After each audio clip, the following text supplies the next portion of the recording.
नमस्कार दोस्तों, कैसे हैं आप सभी। आशा करता हूँ स्वस्थ होंगे, मस्त होंगे, ज़बरदस्त होंगे और आपकी पढ़ाई बेहतर ढंग से चल रही होगी। कल हम लोगों ने डिजिट सम तक में कंप्लीट कर लिया था। आज हम लोग पूर्ण वर्ग संख्या को जानेंगे कि कौन सी संख्याएं पूर्ण वर्ग संख्याएं होती हैं और उनकी पहचान कैसे की जाती है।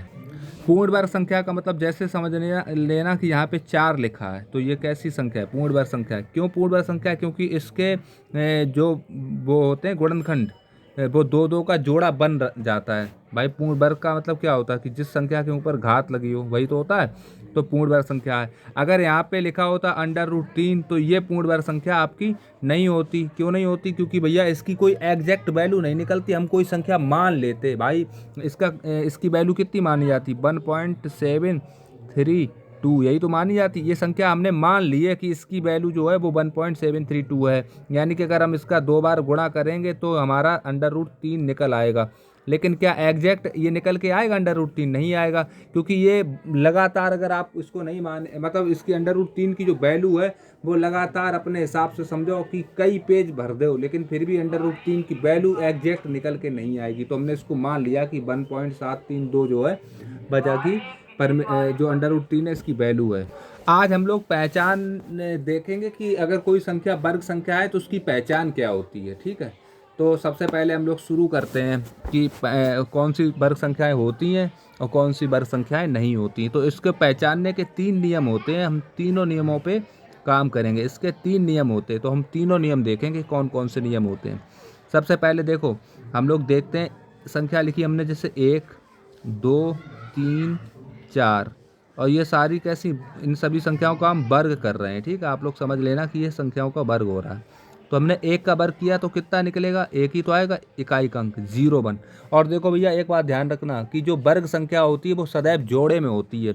1 का स्क्वायर 1 आप लिखेंगे तो ये तरीका गलत है, इसको हमेशा ऐसे लिखा जाएगा 0 1। ठीक है, ये हमेशा जोड़े में होती है। 2 का स्क्वायर कितना हो जाएगा? 0 4। 3 का 0 9। 4 का 16। ठीक है, ऐसे ही अगर हम चलेंगे 5 का कितना हो जाएगा? 5 का हो जाएगा 25। 6 का 36। 7 का 49। 8 का 64। 9 का 81। 10 का 100। ठीक है, तो हम लोग यहाँ पे सबसे पहले एक चीज़ यहाँ पे देखेंगे, इकाई का अंक। किसी भी संख्या का मतलब कौन से इकाई के अंक अगर हो तो वह संख्या पूर्ण वर्ग हो सकती है। तो देखो 1 होना चाहिए इकाई का अंक, देखो 4 होना चाहिए, मतलब 1 हो सकता है, 4 हो सकता है, 9 हो सकता है, 6 हो सकता है। ठीक है, और 0 हो सकता है। यानी जो हो सकते हैं पहले उनको हम लिखते हैं। ठीक है, कौन कौन से होते हैं भैया? देखो 0 होता है, ठीक है, 1 भी होता है, और आपका 4 होता है, 5 होता है, और 6 होता है, 9 होता है। ये तो हो सकते हैं आपके नंबर। जो इकाई के अंक हैं वो ये हो सकते हैं। वर्ग संख्याओं के इकाई के अंक जो होते हैं वो कौन कौन से हो सकते हैं? 1 हो सकता है, जो पूर्ण वर्ग संख्या है उनके इकाई के अंक 0 हो सकता है, 1 हो सकता है, 4 हो सकता है, 5 हो सकता है, 6 हो सकता है, 9 हो सकता है। और कौन कौन से नहीं हो सकते हैं? तो आपका 2 नहीं हो सकता है, ठीक है, 3 नहीं हो सकता है, और 3 नहीं हो सकता, 2 नहीं हो सकता है, और कौन सा? 7 नहीं हो सकता है, और 8 नहीं हो सकता है। ठीक है, अब आशा करते हैं ये चीज़ आपको अच्छे से समझ में आ गई होगी। मतलब कहने का तात्पर्य यह है कि अगर कोई भी संख्या 4 ऑप्शन दे दिए जाएं और उनमें से पूछा जाए कि निम्न में से कौन सी संख्या पूर्ण वर्ग संख्या है, तो आप लोग सबसे पहले उसके इकाई के अंक को चेक करेंगे। क्या उसका इकाई का अंक इनमें से है कोई?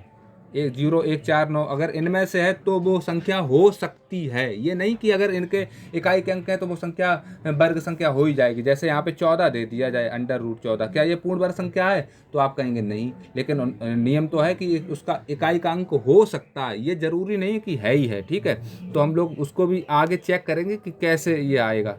कोई भी पूर्ण वर्ग संख्या है उसके इकाई के अंक ये हो सकते हैं 0 1 4 5 6 9।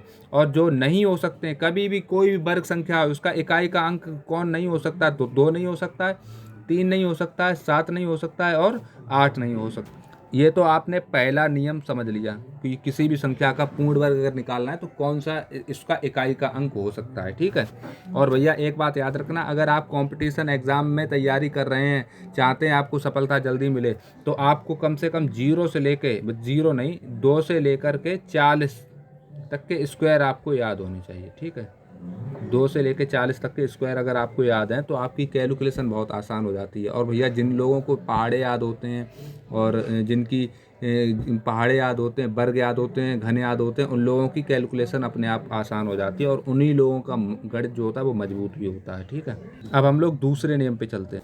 दूसरा नियम कहता है कि कोई भी संख्या जिसके अंतिम दो अंक अगर अंतिम दो अंक 1 से लेके 24 तक के वर्ग में आते हैं तो वह संख्या पूर्ण वर्ग संख्या हो सकती है। जैसे कि कहने का तात्पर्य ये है, जैसे 0 4, अगर कोई भी कितनी भी बड़ी संख्या दी है, अगर उसके अंतिम दो अंक ऐसे हैं जो किसी संख्या के वर्ग अंक हो सकते हैं तो वह संख्या आपकी पूर्ण वर्ग हो सकती है। ये कन्फर्म नहीं कि होगी, वो तीनों नियम आपको बताएंगे तो आपकी कैलकुलेशन है वो बहुत आसान हो जाएगी। जैसे 0 4 अंतिम अंक अगर है तो हो सकती है वर्ग संख्या, ठीक है।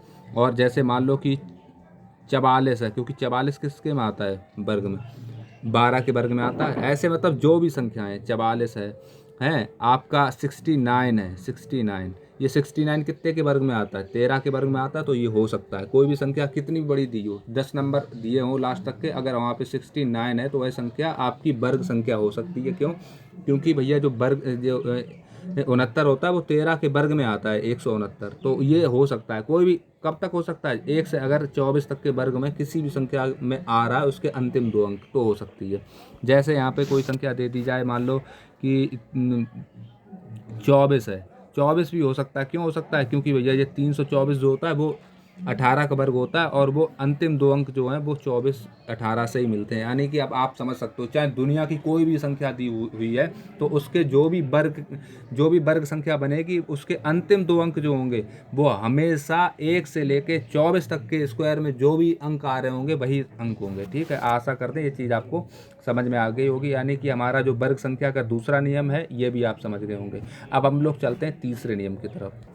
तीसरा नियम भैया क्या कहता है? तीसरा नियम जो होता है वो डिजिट सम वाला होता है, ठीक है, डिजिट सम। जैसे कि 1 का स्क्वायर करेंगे कितना आएगा? 1 आएगा, मतलब 0 1 आएगा, ठीक है। 2 का स्क्वायर करेंगे कितना आएगा? 0 4 आएगा। ऐसे ही हम 10 तक के स्क्वायर करके देखते हैं, ठीक है। ये लिख गए सारे, ठीक है।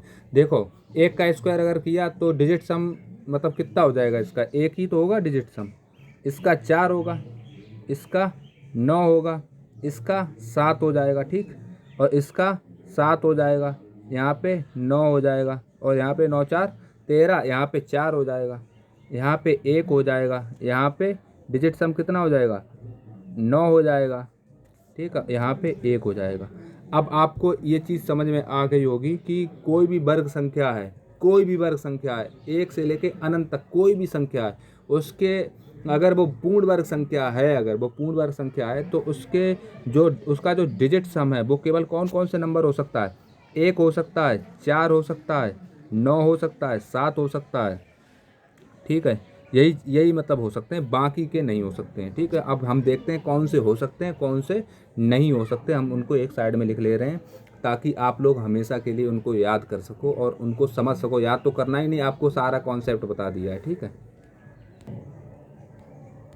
देखो ये वाले आपके हो सकते हैं, 1 4 9 जो है ये हो सकता है, ये आपके हो सकते हैं, 1 4 9 हो सकते हैं। मतलब कि इनके डिजिट सम को तो आपने परसों पढ़ा ही है, जो भी हमने आपको वीडियो में बताया था कि क्या होता है डिजिट सम। अगर आपने नहीं पढ़ा तो एक बार उस वीडियो को देख लें, आपको अच्छे समझ में आएगा क्या होता है डिजिट सम। और ठीक है, और जो नहीं हो सकते हैं किसी भी पूर्ण वर्ग संख्या के जो डिजिट सम है वो ये नहीं हो सकता है 2 3 5 6 7, जो 2 3 5 6 और 8 नहीं हो सकता है, 1 4 9 7 हो सकता है। आशा करते हैं ये चीज़ आपको समझ में आ गई होगी। अगर ये चीज़ समझ में आई है तो हम लोग सवालों की तरफ बढ़ते हैं।